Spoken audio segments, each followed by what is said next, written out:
are, starting now.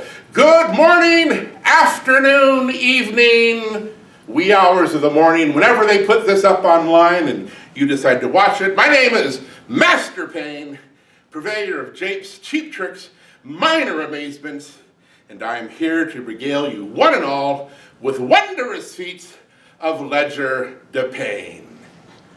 It's all right, no one ever gets that joke anyway, but nonetheless, today is your lucky day because I am going to break the magician's code and teach everyone watching me right at this moment in time how to do their very own magic trick which you can use to amaze friends and family months from now when we're able to actually keep not socially isolating, so you have plenty of time to practice. All you need for this veritable miracle is a handkerchief.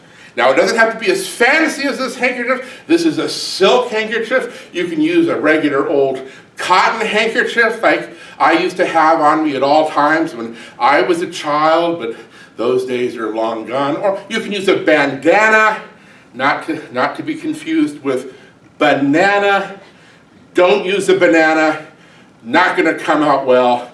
Use a bandana. Now, here's what you want to do. Take and push the handkerchief inside your hand, making it as small and compressed as humanly possible. Really, really squeeze it. Now, keep it inside this hand. Don't put it in this hand. Keep it inside this hand. Snap your fingers, make a mystic pass, whatever you feel is apropos, and then reveal that the handkerchief has vanished by changing into an egg. Ooh. For no logical reason whatsoever. Where's the handkerchief? It's jumped into your pocket. Ooh. How's it done? Well, quite simply, you use two handkerchiefs. Sorry to break it to you, but it's a cheap trick. Where's the second handkerchief? Well, the second handkerchief is inside the egg, because that's the real secret. It's not a real egg, it's a fake egg. How else? This one is made of wood. It's fashioned from decoy birds, and you can get these at any good sporting goods shop in the hunting section underneath the decoy birds. So, you can use a real egg if you want to. You can just drill a hole in the back of a real egg. If you're going to use a real egg, it's important that you take all of the egg out. All of the egg out of it, otherwise it's just going to be a big mess. So here's how you start out the trick. You take the handkerchief and you put that handkerchief inside your pocket. This is so you can do the reveal, the surprising reveal at the end of the trick. So put that inside your pocket. Take the other handkerchief and you stuff that into the hole in the back of the egg, hidden inside your hand. Push that in as small and compressed as possible. You can do the squeezing action, whatever you want, and then reveal the egg and wave the handkerchief around, and that's how it's done. And it's important, it's very important that you keep this side of the egg towards the audience. Don't show them this side because they'll see that that's where the handkerchief is.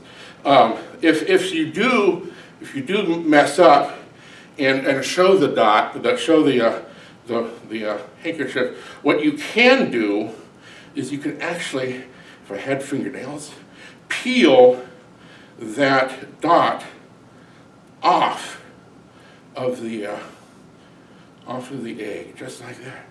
Stop it. No, I can't. I have to take that all the way off. You can put the dot where you can use it. You can use it later, and then you need a glass so you can break that egg inside the glass.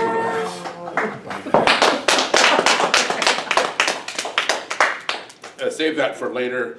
It's an energy drink for my dog. And that is the egg to handkerchief. Bravo. Handkerchief to egg. Remember, don't use a banana. And now, for the younger children, it's story time! Once upon a time in a far-off land lived a king in a very strange kingdom, because he was a very strange king, because he prided himself in all things that he was always correct. So proud of he was this fact that he had it proclaimed throughout his land that to the man who could prove him wrong 3 times in succession would he not only bestow his daughter's hand in marriage, but half his lands as well. Many came, many tried, all had failed and had left losers, dejected, and depressed. But one day, a woodcutter came into the kingdom and heard of the challenge. And so he walked into the throne room and stood before the king and said to him, "Your Majesty, my name is Rupert, and I am but a lowly woodcutter, but I am here to take up your challenge and prove you wrong 3 times in succession with these 2 sticks of exotic wood. 1 with a very long string attached, and 1 with a very short. But there be nary a soul in the entire world who can tell unto me the reason why I pull upon the short string, it becomes long, and the long string, it becomes short." Well, of course, the king immediately arose from his throne and said, "Aha, woodcutter, think me a fool? 'Tis but simple. The string simply runs across the tips of the wands." To which Rupert the woodcutter said, Nay, forbear, my majesty. But there is no string there. And yet, the trick still works. Up and down, to and fro, back and forth. 1. And the king sat down upon his throne and watched as the woodcutter played with the sticks and strings until at last he arose again from his throne and said, "Aha! Lowly woodcutter, 'tis but simple still. The string simply runs at the base of the wands." To which Rupert the woodcutter said, Nay, forbear, my majesty. But there is no string there. And yet, the trick still works. Up and down, to and fro, back and forth. Twice. And the king sat down upon his throne and watched as the woodcutter played with his stick and strings, knowing he had but one last chance to be proven wrong, lest he would lose his daughter's hand in marriage to a lowly woodcutter. And he may very well have won the battle, yet lost the war, when he saw what he perceived to be a golden opportunity arise. And immediately the king, seizing upon this, arose from his throne and said, "Aha, woodcutter, your trick has failed." To which Rupert said, Nay, forbear, my majesty, it has failed not, for I but take the coins from the tips of the wands, rub them together like so, and voila, the trick. It goes back to where we started. Long and short, short and long, up and down, to and fro, back and forth. And with that, Rupert, the lowly woodcutter, had proved the king wrong 3 times in succession, which is how he came to marry the king's daughter and acquire half his lands as well. Wow. All right, you're thinking, can I top that? Is there any way feasible for me to top that trick? To which I have to say, yes, there is. The best illusion in the world. Ooh. Sits right here. Here it is. Ladies and gentlemen, the best illusion in the world. The amazing handkerchief of mystery. Handkerchief of mystery. It is. Who wants to see? A bunny. There it is. It's a bunny. All right, so it's not the best illusion in the world. We'll move on to one that is.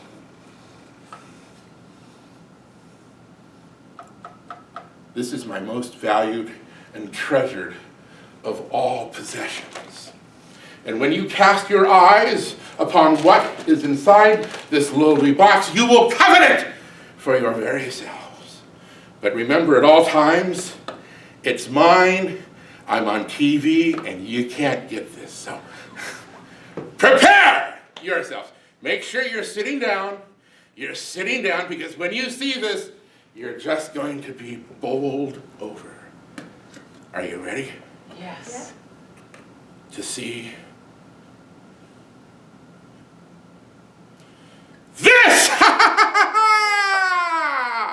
No, I know you're stunned into silence, recognizing as you will the very rope which once held the legendary Gordian knot. I can tell by your overwhelming lack of awe, you know the tale of this knot. So allow me to elucidate. The Gordian knot is a relic of the ancients, believed to be tied eons ago by none other than King Gordius himself. It was so intricately woven, tightly bound, that its removal from the cord was believed by all to be an impossibility. Now, as generally the case of legendary artifacts of this ilk, such as swords stuck into stones and rings of all power and such, the Gordian knot too came with a prophecy which stated that whosoever could remove the cord from the rope would one day be king of the world. The very occupation that none other than Alexander the Great had wished to become ever since he was but just a little conqueror. And so, upon hearing of this conundrum of cordage, he called up a couple of his favorite armies and marched straight away to the temple of Gordius so that he too could try his hand at removing the knot. A knot, ladies and gentlemen, boys and girls, that looked like this. Ooh. All right. I know you were expecting something a little more complicated than this, but believe you me, this is a lot harder to untie than it looks. Okay. Especially if it's gotten wet. Nonetheless, upon entering the temple, Alexander fell upon the task of removing the knot from the cord. For 2 days and 2 nights, he worked incessantly upon the conundrum until at last, on the dawn of the 3rd day, weak and exhausted, he fell away from the rope and revealed the knot, removed knot. Defeat, however, was not a word in Alexander's vocabulary, and so he muttered the immortal phrase, "What does it matter?" withdrew his sword. They were a lot shorter back then. And solved the conundrum of the Gordian knot by clefting it cleanly from the cord, clearly showing one and all that, yea, verily, he could think outside the box. The temple priests, however, were impressed at naught and looked at Alexander's rather unorthodox solution to the conundrum as cheating. And so they called forth for a new rope to be brought out. And into this they tied the Gordian knot anew, which had been Alexander's plan the entire time, for he knew that if he could witness the knot being tied, its secrets would be laid bare, and he would become the master of it. which is precisely what occurred, for upon his next attempt, he simply looked at the knot, gripped it firmly, and pulled it from one end of the rope all the way to the other. Sufficiently loosened, he was then able to take that knot all the way off the rope and put it in his pocket.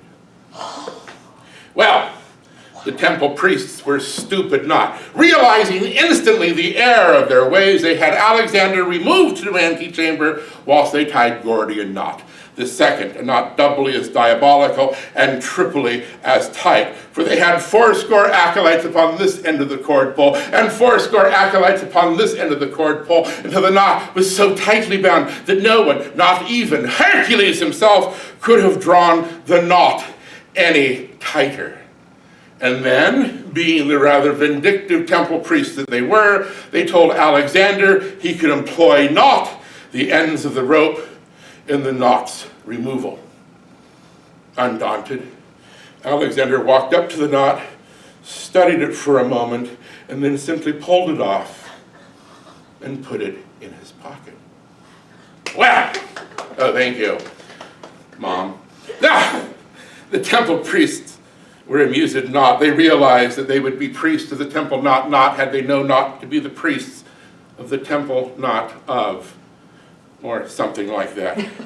And so they once again told Alexander that the prophecy would only be fulfilled if he could remove that knot from the cord without touching it. Alexander thought for a moment and then instructed his servant to go out to his horse Bucephalus and remove from it its reins, which had been dyed red for purposes of contrast. These he then wrapped around the white rope in a most evocative manner, ever so reminiscent of the dancing women of Samarkand he had seen on his journey eastward. They did a rather naughty dance, I'm told. Once entwined, he brought the ropes up, snapped them down, and then solved the conundrum of the Gordian knot by removing it from the white rope and placing it onto the red. He then was able to grab that knot and pull it from one end of the rope all the way from the other. Or take it and grab it and pull it all the way off and then throw it right back on. Which he didn't, because that would be showing off. Nonetheless, he decided that that was where he was to keep the knot from that point forward as a constant reminder of the prophecy he had fulfilled and the tasks he was to accomplish. Thank you. Oh. My name is Master Payne. Thank you for watching me here at the fantastic, wonderful, almost magical Children's Museum, Imagine Children's Museum in Everett, Washington. My name is Master Payne, and I will end with the classic, producing a bunny. Ooh. But don't let this keep you from watching the next one coming up whenever you decide to click play. Thank you.